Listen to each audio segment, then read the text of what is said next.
नमस्कार दोस्तों। शहर बिक रहे हैं, रियासतें बिक रही हैं, बिक रहा है सब कुछ। ये कैसे सौदागर आए हैं मुल्क में? जी हां, कैसे सौदागर आए जो संसद के भीतर कह देते हैं हम कुछ नहीं कर सकते, हमारे कुछ बस में नहीं है। न हम वोट चोरी रोक सकते हैं, न हम अन्याय करने वालों को रोक सकते हैं, न हम कारपोरेट को रोक सकते हैं, और न हम प्रदूषण को रोक सकते हैं, न हम रेप रोक सकते हैं, हम न लड़कियों के साथ होते उनके शोषण को रोक सकते हैं, न गुंडे जब आबरू लूट रहे हो हम रोक सकते हैं, जब नकली नोट देश में चल रहे हो हम उसे भी नहीं रोक सकते हैं। तो फिर आप कर क्या सकते हैं? हम सिर्फ विदेश घूम सकते हैं। जी हां, विदेश। नरेंद्र मोदी 3 देशों की यात्रा पर 4 दिन के लिए संसद सत्र चलने के दौरान घूमने निकल जाते हैं। और ऐसा नहीं कि ये वो देश हो जहां वो जाएंगे या नहीं जाएंगे कोई फर्क पड़ जाएगा, नहीं। वो सारे देश ऐसे हैं जो बेहद कमजोर हैं, छोटे हैं। जी, वहां भी चले जाएंगे। क्यों? क्योंकि साहब विश्व गुरु बनना है। नहीं नहीं, विश्व यात्री बनना है। सरकारी पैसे से, हमारे पैसे अय्याशी करेंगे। भाजपा के एनडीए के सांसदों को भोज देंगे, सुंदर सा, ऐसा जहां लजीज भोजन हो, महंगा भोजन हो, और यह सब कुछ सरकारी पैसे से, यानी आपकी जेब से निकाले गए पैसे से करेंगे। जी, आपके जेब से निकाले गए। आपकी जेब खाली होती है तो खाली होने दीजिए, आप कर्ज में समाते हैं, समाने दीजिए। क्योंकि नरेंद्र मोदी है। नरेंद्र मोदी ने यही तो किया है। बिहार चुनाव जीतने के लिए 10-10 हजार रुपए महिलाओं के खाते में डाले, और 10-10 हजार रुपए महिलाओं के खाते में डालने के लिए जो विश्व बैंक से कर्जा लिया, और उन सब का नतीजा है अब वहां हर व्यक्ति 2,70,000 का कर्जदार हो गया है। 2,70,000 प्रति व्यक्ति कर्ज पर लद गया है। यह स्थिति है, और यही बात समाप्त नहीं होती। भारत देश कर्ज में समा गया है। दुनिया के हम एक वैश्विक आंकड़े देखते हैं तो पाते हैं विश्व बैंक का सबसे बड़ा कर्जदार देश आज भारत बन गया है। जी, भारत दुनिया का सबसे बड़ा कर्जदार देश बन गया है, और उस पर $24.5 बिलियन का कर्ज हो चुका है। डॉलर ऊपर जा रहा है, रुपया नीचे आ रहा है। डॉलर लेकिन वही अगर हम 90 रुपए 60 पैसे का पहुंच गया है। क्या पाएंगे कि अब आप सोचिए किस दशा में देश को लाके खड़ा कर दिया है हमारे व्यापारी प्रधानमंत्री। व्यापारी प्रधानमंत्री ने यह हालत कर दी कि जब इंडिगो ने देश के यात्रियों के साथ में, लाखों लाख यात्रियों के साथ में और विदेशी यात्रियों के साथ जिस तरह से हरकत की, अपनी मोनोपोली, एकाधिकार का प्रदर्शन किया और सबको मजबूर कर दिया, सरकार घुटनों पे आके खड़ी हो गई। सरकार ने कहा इतने रुपए से अधिक किराया मत लीजिएगा, लेकिन सभी एयरलाइंस ने जम के वसूली की, मुनाफा वसूली की, लूटा यात्रियों को, और जो किराया था उससे 10-10 गुना किराया वसूला जा रहा था। जब यह सब हो रहा था, सरकार पहले तो 1 हफ्ते खामोश रही, और फिर कहती है हम एक्शन में। चलिए आप एक्शन में। तो संसद में जब नरेंद्र मोदी के नागरिक उड्डयन मंत्री बता रहे थे कि हम कैसे इससे निपटेंगे, तब उन्होंने कहा नहीं, विमान कंपनियों पर यह कैप नहीं लगाया जा सकता कि इससे ज्यादा किराया मत लीजिए, ये साल भर के लिए नहीं लगाया जा सकता है। सोचिए, आपको कहा जाएगा एमएसपी नहीं मिलेगा, यानी मिनिमम सपोर्ट प्राइस भी नहीं मिलेगा, किसान को नहीं मिलेगा। पूंजीपतियों को कहा जाएगा एमआरपी तक आप बेच सकते हैं, यानी मैक्सिमम रिटेल प्राइस, उसमें कैप इतना लगेगा, इतना बढ़ा के आपको बता दिया कि आप आराम से कर लो। लेकिन साहब विमानन कंपनियों को यह नहीं कहा जाएगा। क्यों? क्योंकि उसमें पूंजी लगी है, विदेशियों की भी उसमें पूंजी लगी है, तमाम बड़े पूंजीपतियों की, उन पूंजीपतियों की जो भारतीय जनता पार्टी को हजारों करोड़ रुपए चंदा देते हैं। चंदे का धंधा है, और चंदे का धंधा ऐसा है कि जो कांग्रेस पार्टी देश की सबसे पुरानी पार्टी, राजनीतिक पार्टी, सबसे बड़ी पार्टी, उस पार्टी को टोटल चंदा मिलता है 130 करोड़ और भाजपा के पास हो जाता है 10,000 करोड़ से भी अधिक। सोचिए अचानक जादू क्या हो गया, क्योंकि जहां जहां जब जब ठेके दिए जाएंगे तो चंदा मिलेगा। गुजरात में एक पुल बन रहा था, बनते में ही टूट गया। उसके पहले आपने देखा था बड़ोदरा के पास में एक पुल टूटा था, कई लोग मर गए थे। उसके पहले मोरबी में पुल टूटा था, आपने देखे थे कैसे दर्जनों लोग मर गए थे। और अब वहां पर पुल टूट गया, तमाम गरीब लोग शिकार हो गए। इसके पहले बिहार में गंगा का पुल गिरा था, और उसके बाद में असम की सरकार ने एक उसी कंपनी, वही कंपनी जो पुल बना रही थी ब्रह्मपुत्रा पे, वहां पर उसको कहा नहीं उसकी क्वालिटी चेक की जाए, आईआईटी के लोग चेक करें। आज तक रिपोर्ट नहीं आई, 2 साल हो गए। समझ लीजिए चंदा मिल गया, चंदा। तो चंदे का धंधा है। जहां जहां चुनाव होते हैं, केंद्र सरकार के, राज्य सरकारों के काम शुरू हो जाते हैं। जहां भाजपा की सरकार है, बाकी लोगों की सरकार होगी तो काम रोक देता है चुनाव आयोग, तो उनके होंगे, ठेके उठेंगे और चंदा मिल जाएगा। आपने देखा कैसे टाटा को ठेका दिया गया और 758 करोड़ रुपया चंदा ले लिया गया। तो इस तरह से भारतीय जनता पार्टी का यह खेल चलता है, नरेंद्र मोदी का खेल चलता है। इसलिए उस पर नहीं बोल पाएंगे, वो प्रदूषण पर नहीं बोल पाएंगे, क्योंकि सिंगरौली में सारे जंगलात काटे जा रहे हैं, और वो जंगल कोई और नहीं काट रहा है, नरेंद्र मोदी के दोस्त गौतम अडानी काट रहे हैं। इसलिए वो ऐसा बना दिया गया है जैसे वो देश के ही भीतर एक अलग टापू हो, अलग देश हो, वहां आप जा नहीं सकते। जंगलात कट रहे हैं, पेड़ कट रहे हैं लगातार, काटने की सरकार झूठ बोल रही है। और ये तेंदुपत्ता का पेड़ आपने छत्तीसगढ़ में देखा, आपने झारखंड में देखा, आपने राजस्थान में देखा, इस तरह अडानी के लिए कुछ भी किया जाता उन पत्तों। और अब तो मुंबई में यही हालत है। जिस तरह से मुंबई में धारावी प्रोजेक्ट से लेकर तमाम सारे दिए गए, यही चल रहा है। तो ये है नरेंद्र मोदी का वास्तविक भारत। सबसे कहा था 2016 में नवंबर में, काला धन वापस आएगा, नशा रुक जाएगा, आतंकवाद खत्म हो जाएगा, इसलिए नोटबंदी कर रहे हैं। और साहब नोटबंदी की, 500 और 2000 के नोट शुरू किए, और जो सबसे ज्यादा नकली नोट बरामद हुए वो 500 और 2000 के ही थे। और यह हालत हुई कि 500 की नकली करेंसी जो उसके बाद बरामद हुई, 2000 की बरामद हुई, स्थिति है पहले से 4 गुना ज्यादा का जो है नकली नोट आ गए चलन में, 4 गुने से भी ज्यादा। अब आप सोचिए, भारत सरकार की ही रिपोर्ट है, मेरी नहीं, आरबीआई की रिपोर्ट। अब यही वजह है कि जो वास्तव में इस देश के लिए करना चाहते थे, जो काबिल थे, योग्य थे, उनसे रहा नहीं जा रहा है।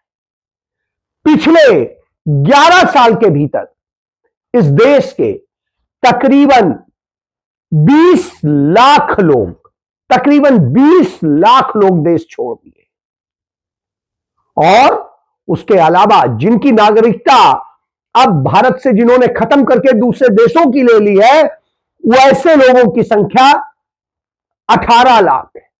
यानी 18 लाख लोगों ने देश छोड़ दिया। जब आपसे बात कर रहा हूं उस समय तक यह स्थिति है। सोचिए क्यों उन्होंने भारत की नागरिकता छोड़ दी क्योंकि भारत में कुछ बचा ही नहीं। लड़कियां बेटी बचाओ बेटी जो है पढ़ाओ के नारा देते थे। बेटी पढ़ने जाती है दिल्ली यूनिवर्सिटी में, संगीत प्रोफेसर उसके साथ में शोषण करते हैं, वो सोशल मीडिया पे अपना वीडियो शेयर करती है, तो उसे बुलाते हैं और धमकाते हैं कि तुम कुछ नहीं कर पाओगी, हम जो करेंगे तो तुम समझ नहीं सकती हो। कुछ दिन पहले मैंने एक वीडियो डाली थी इंस्टाग्राम पे एक प्रोफेसर के खिलाफ, डीयू के, एंड आज मुझे एचओडी अपने रूम में बुलाते हैं और कहते हैं कि वो सारी रील्स जो तुमने प्रोफेसर के खिलाफ बनाई वो सब डिलीट कर दो। तुम इस यूनिवर्सिटी का बहुत छोटा सा हिस्सा हो चित्रा, हम लोग तुम्हारा बहुत कुछ बिगाड़ सकते हैं। तो ये है भाई, ये प्रोफेसर्स हैं, ये प्रोफेसर्स हैं जो ऐसी धमकी देते हैं अपने स्टूडेंट्स को।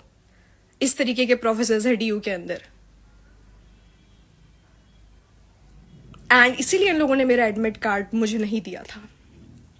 That's the reason. और क्लास के बच्चे इतने महान हैं, instead of supporting justice, you know what they did, सब 7-8 बच्चे कल गए हैं मेरे खिलाफ गवाही दे के आए हैं एचओडी के सामने कि सर हमारे जो प्रोफेसर हैं वो तो सही है, गलती चित्रा की है।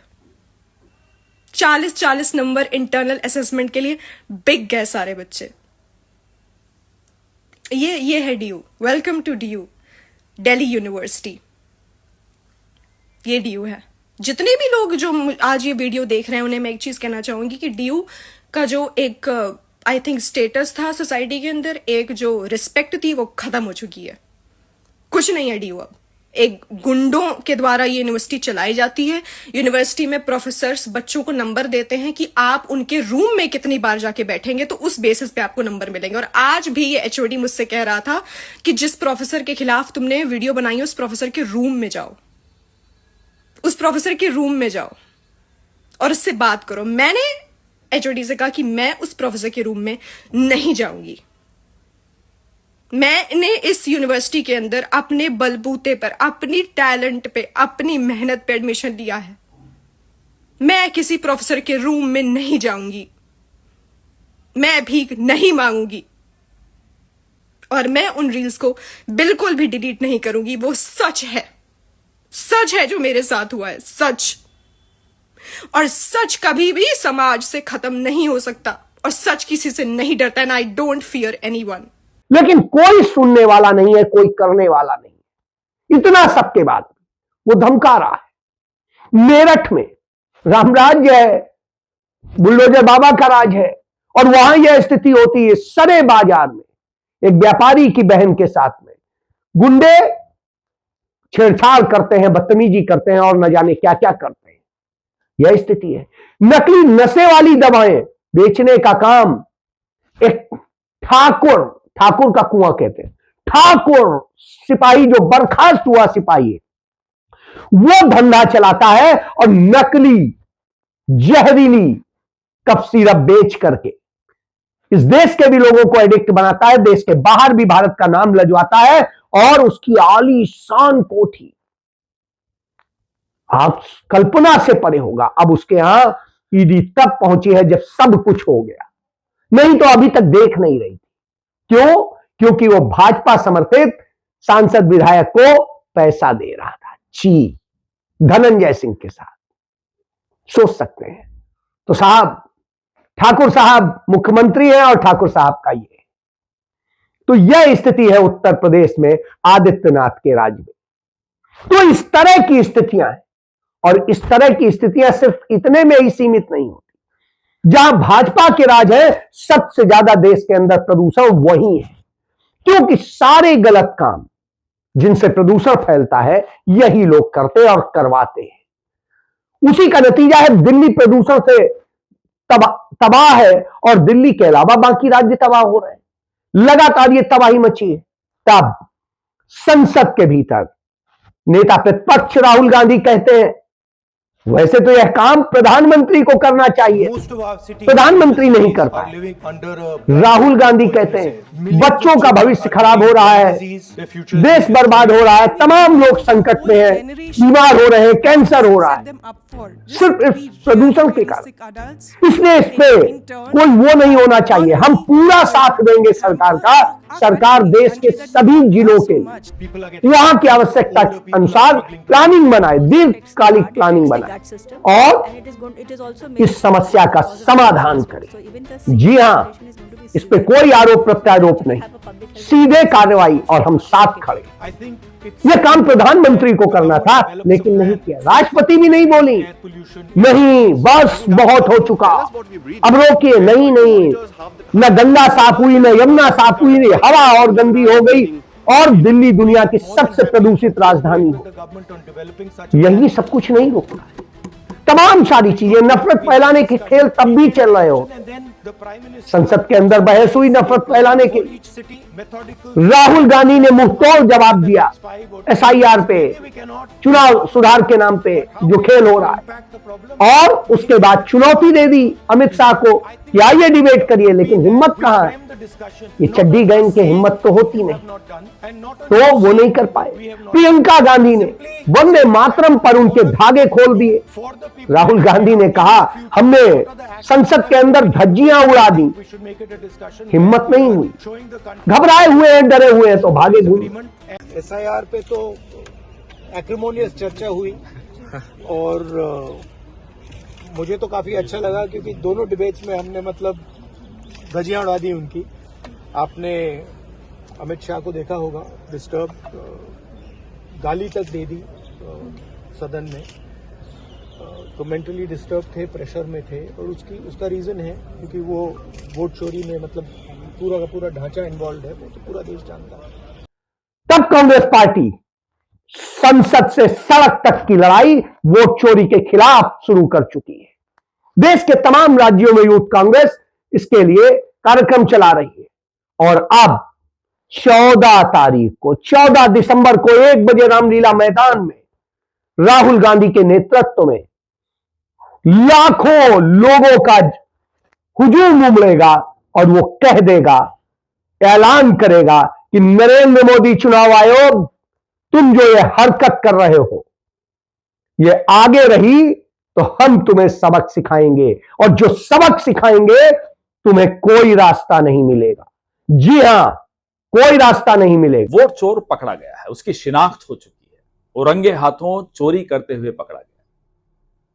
सबूत इकट्ठे हो चुके हैं। राहुल गांधी जी ने कई सबूत सबसे साझा भी किए हैं, और कई सबूत आ भी रहे हैं, लेकिन चोर आड़ ले रहा है।